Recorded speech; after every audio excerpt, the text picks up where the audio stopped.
cette vidéo, je vais te présenter la pire erreur que je trouve sur les comptes Google Ads que j'audite pour des sites e-commerce. Tu verras, ça va pas du tout être une erreur liée au tracking. On est typiquement dans des erreurs de structure de compte, des erreurs de stratégie qui coûtent extrêmement cher au e-commerce que j'ai audité. Et dans cette vidéo, je vais te présenter en moins de 10 minutes tout ce que tu dois savoir pour pouvoir auditer ton propre compte sur le sujet. Et à mon avis, tu perds entre 8 et 80% de performance sur la partie shopping. Ce n'est pas pour mentir, je vais te montrer en détail. Dans cette vidéo, reste bien jusqu'au bout. Je vais te présenter à travers 3 exemples concrets de sites réels ce qui s'est passé sur leur compte. Je vais aussi te montrer des projections s'ils avaient mieux structuré leur compte. Et tu vas voir d'ailleurs que les résultats sont assez impressionnants. Avant d'attaquer le sujet, je me présente rapidement. Je m'appelle Pierre Baptiste, je suis le cofondateur de Seos.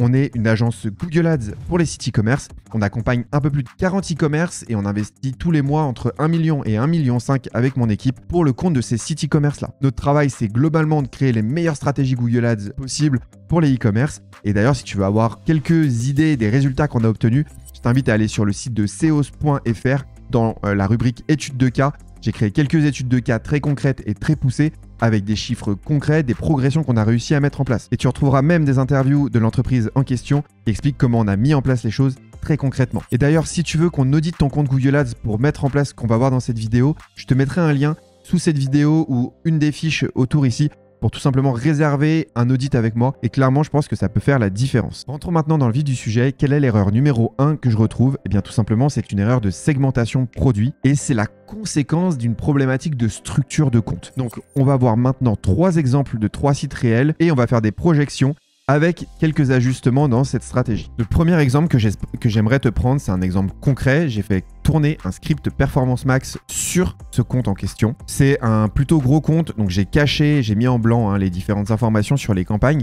mais j'aimerais juste te présenter un petit peu le compte dans sa globalité et aussi le script pour que tu puisses comprendre un peu ce qui a été fait. Donc, sur ce compte, il y a pas mal de Performance Max qui tournent. On va voir que globalement, la problématique de segmentation, elle est liée à Performance Max. Donc, on retrouve plusieurs informations.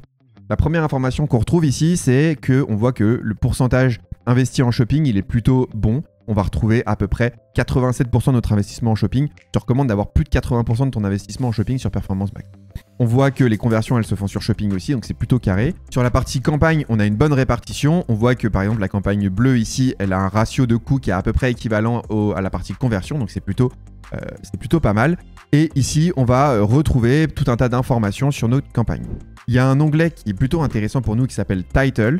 Et cet onglet Title, il nous permet de faire plusieurs choses parce qu'il va analyser en détail nos différents produits.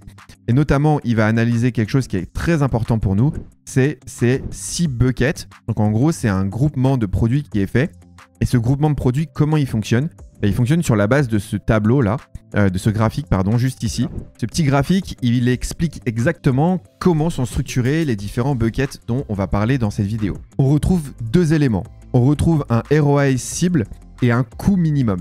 Ce coût minimum, c'est qu'il faut que les produits aient dépensé un minimum pour pouvoir avoir un avis sur le ROAS de ce produit. Donc ici, ce qu'on va essayer de faire et comment on va classer les choses, c'est que pour les produits qui ont dépensé un minimum mais qui ont un très bon ROAS, on les met en profitable. Pour ceux qui ont dépensé le minimum qu'on a défini mais qui ont un très mauvais ROAS, ils sont en costly. Les mais, c'est ceux qui n'ont pas dépensé suffisamment et qui ont un moyen ROAS mais qui ont quand même des conversions. Et ici, on a les flux, c'est ceux qui ont globalement un mauvais ROAS, mais qui sont aussi plutôt en dessous en termes de performance. Donc c'est plutôt assez intéressant. Et ici, tu vois, ce qui est intéressant, c'est qu'on a aussi no conversion et on a aussi les zombies. Donc zéro conv, c'est ceux qui ont dépensé de l'argent et qui ont clairement fait 0 conversion. Et les zombies, c'est ceux qui n'ont pas fait de dépenses, tout simplement. Donc c'est des produits sur lesquels on n'a pas dépensé. Et ici, tu vois, tu as toute la structure. Donc on est sur un compte qui a dépensé sur les 30 derniers jours 802 000 €. Donc c'est quand même un très gros compte.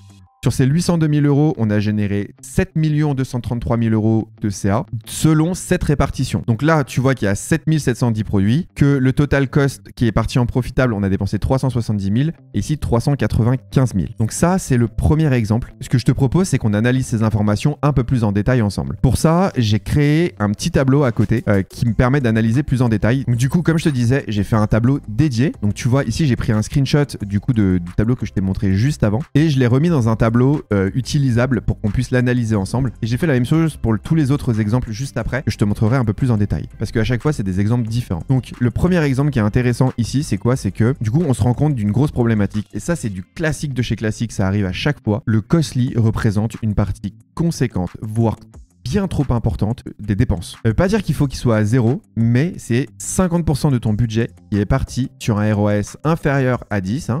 L'objectif ici c'est 10, c'est-à-dire à 6,4. Donc clairement on a perdu quand même beaucoup d'argent sur cette partie-là. On va faire un petit exercice ensemble. On va faire un réajustement de nos répartitions de dépenses pour voir à quel point notre coût d'opportunité il a été important. Et j'ai fait 2 tests différents. Le premier test que j'ai fait, c'est que j'ai fait passer la catégorie profitable à 55%.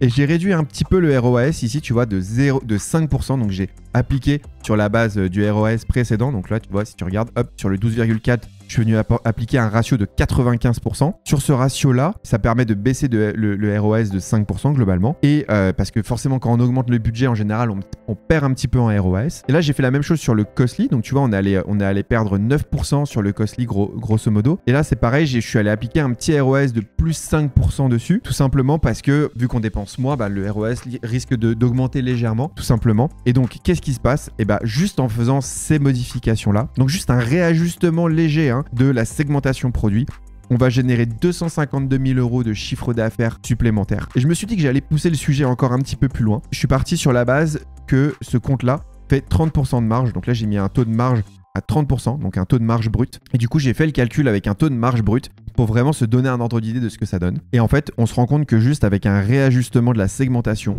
on va chercher directement, avec le même budget, le même nombre de conversions, en modifiant rien d'autre qu'une meilleure segmentation du compte Google Ads, on va chercher 75 000 € de marge brute moins Google Ads en plus. Ça veut dire qu'on fait 5% de croissance. Sur un compte qui dépense des montants tels que celui-ci, 5% de croissance, c'est énorme. Mais je suis allé un petit peu plus loin, je me suis dit, tiens, supposons on va pousser le sujet encore plus loin. Je vais prendre la catégorie profitable et je vais la remonter de 10%. Je la monte à 65% cette fois. Bon, vu que je l'augmente encore une fois, mon ROAS, il reprend un petit coup.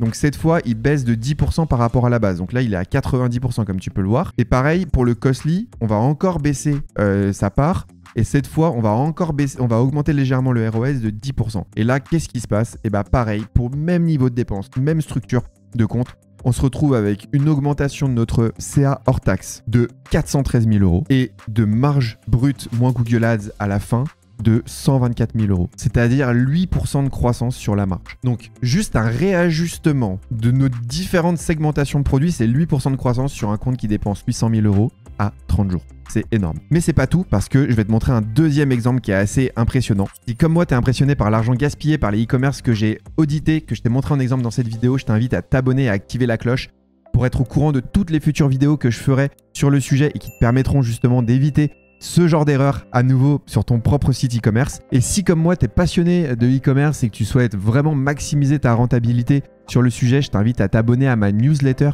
que j'envoie toutes les semaines et où je partage les conseils des plus grands experts en e-commerce, des choses que je mets en place sur mon propre site et aussi des conseils Google Ads ultra avancés. Bon allez, cette page de pub se referme et je te laisse avec la vidéo. Donc là, on se retrouve sur l'exemple numéro 2. Là aussi, c'est à nouveau, c'est un vrai compte. J'ai caché ce qui a été marqué justement ici, pour pouvoir faire en sorte qu'on puisse analyser ce compte. Et là, sur ce compte, il y a des informations un petit peu différentes, donc comme tu peux le voir. Donc j'ai fait un copier-coller et j'ai tout transféré dans notre tableau à nouveau à côté. Là, il y a un enjeu qui est légèrement différent. C'est que tu vois, le costly représente 23%. Mais là, ce qui est surtout très problématique, c'est que seulement 13%, allez 14% parce que je suis généreux, seulement 14% du budget est investi sur les produits profitables.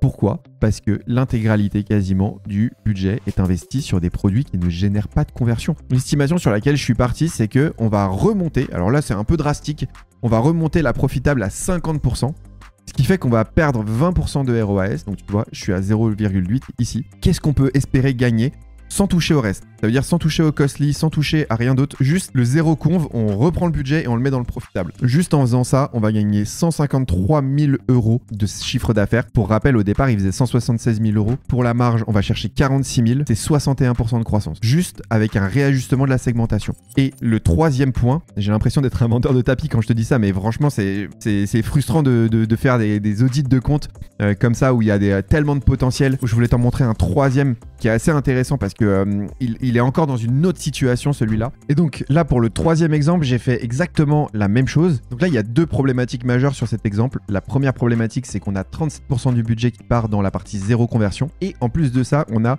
46% du budget qui part dans le costly. Donc typiquement, on est dans une espèce de structure qui est doublement négative parce qu'il y a deux buckets qui aspirent tout notre budget, ce qui fait qu'on n'a que 15% pour nos produits profitables. Et donc là, ce que j'ai fait, c'est que je me suis dit, tiens, je vais faire un truc bien drastique, je vais restructurer le compte et je vais aller chercher 50% en profitable en allant supprimer tout ce qui est dépensé sur le zéro conv. Sans toucher au costly, parce que le costly, à la limite, il nous génère quand même du chiffre d'affaires. Il nous a quand même généré 39 000 euros.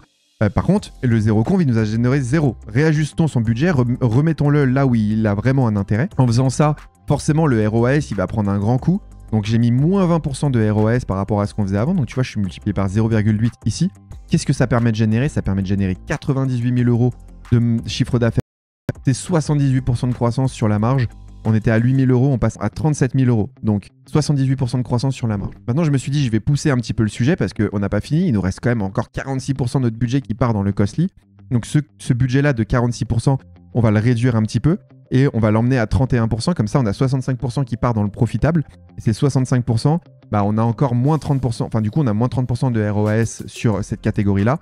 Et du coup, qu'est-ce que ça nous permet d'aller chercher? Là, ça nous permet d'aller chercher quelques milliers d'euros de plus sur la marge et ça veut dire au total 81% de croissance. Voilà, à travers 3 exemples différents, 3 structures de comptes différentes, mais à chaque fois le même problème, un problème de segmentation des produits. Cette approche-là, elle est hyper importante à avoir parce qu'aujourd'hui, quand tu travailles avec des milliers de références, Google a des effets de concentration très importants de ton budget. Je t'invite à aller voir tout simplement dans ton compte Google, sur tes campagnes PMax ou même à l'échelle de ton compte, de cliquer sur la partie produits, de classer par coût ces produits et de voir quels sont les produits qui génèrent le plus de dépenses chez toi. Est-ce que ces produits-là, ce sont tes meilleures ventes sur le site? Est-ce que ce sont ceux qui génèrent le plus de rentabilité, qui génèrent le plus de nouvelles commandes, etc. Il y a un gros enjeu sur la segmentation produit. J'espère qu'avec cette vidéo, je t'ai fait te rendre compte de l'enjeu potentiel que tu peux avoir sur ton compte. Si tu souhaites utiliser ce script, tu peux l'acheter directement dans un lien que je mettrai dans la description. Il coûte quelques centaines d'euros. Et si tu souhaites avoir cette analyse gratuitement, je t'invite à